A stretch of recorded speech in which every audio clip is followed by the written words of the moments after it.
Ventriloquism is a dying art. I've watched its popularity rot to the point of stagnation.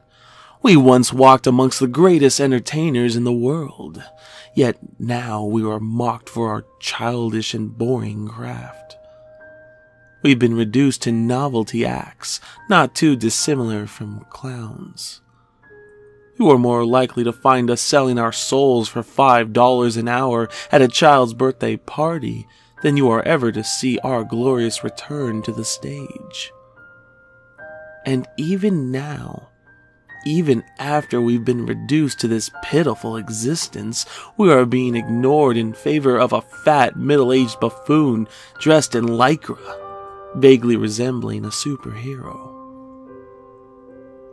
The age of ventriloquist has surely passed, leaving the few of us who've dedicated our lives to the craft hanging in the void. I sit here writing this, surrounded by a mass of bills, all stamped with the same damning message: past due, in blindingly red ink. Keeping up with the payments has become nearly impossible since the decline in job offers. Every now and then, a distant family member will book me out of pity for their kid's birthday, but the money is just enough to keep me alive on a diet of beans and bread, let alone pay any bills. The walls are beginning to close in around me, and the hand of death is slowly becoming more enticing. There is one thing that gives me comfort, though. My dummies. I hate the term dummies. Always have. The word dummy portrays something as lifeless or a prop. Mine are not like that. Each time I look into their eyes, I can feel them. I can sense their sadness as they sit on the shelf, slowly manifesting itself into hatred. Each one of them was handcrafted with love and care, something taking longer than it would to carry a child to term. They are worth more to me than any human life, including my own. I feel the guilt wash over me every time I clean the dust off them and wonder when will be the next time they will be put to use. As my career declined, I found myself questioning more and more what life must be like for them. I felt angry at myself for treating them like tools. Their only purpose in their life was to bring me financial gain. They rarely experienced life outside of my suitcase or the theater hall. But the more time I spent with them, the more I came to understand how wrong my assumptions were. I had made each and every one of them into stars. Let's face it, people don't come to see the guy with his hand up a puppet's ass. They come to see the puppet. Each one of them carried more personality and fame than I could ever hope to achieve.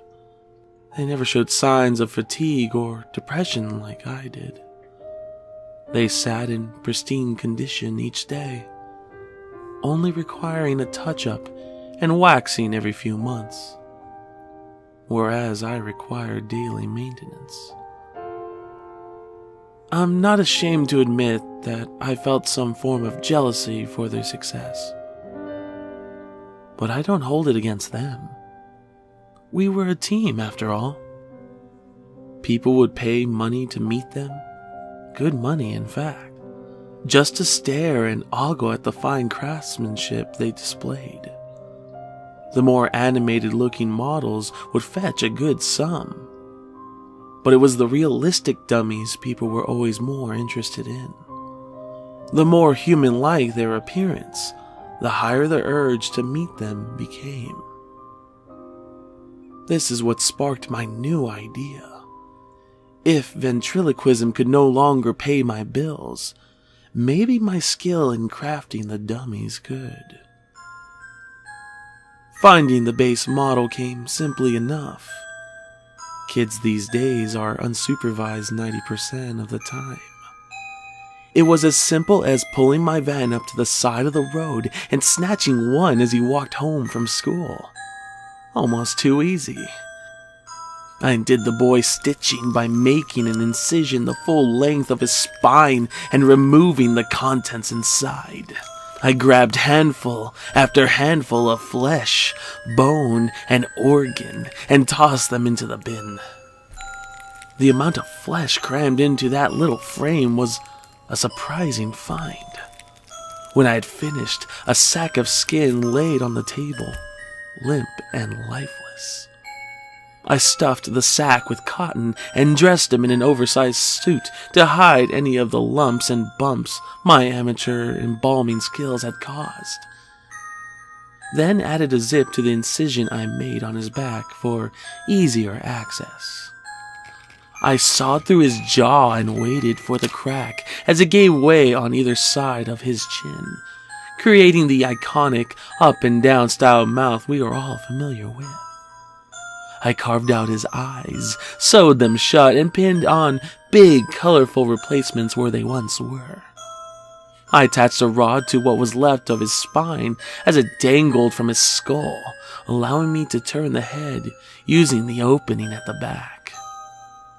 I propped him up on my shelf next to his brothers and sisters and wiped away the last drops of blood that seeped through the openings I had made. Unfortunately, 2 weeks have passed and I am no closer to paying the oldest of the bills. My new dummy has begun rotting, and it won't be long before I will need to craft a new one. So if you are reading this and you are a parent of a younger child with a birthday coming up, why not book me for the entertainment? I'll even take the little rascal off your hands for you when I leave.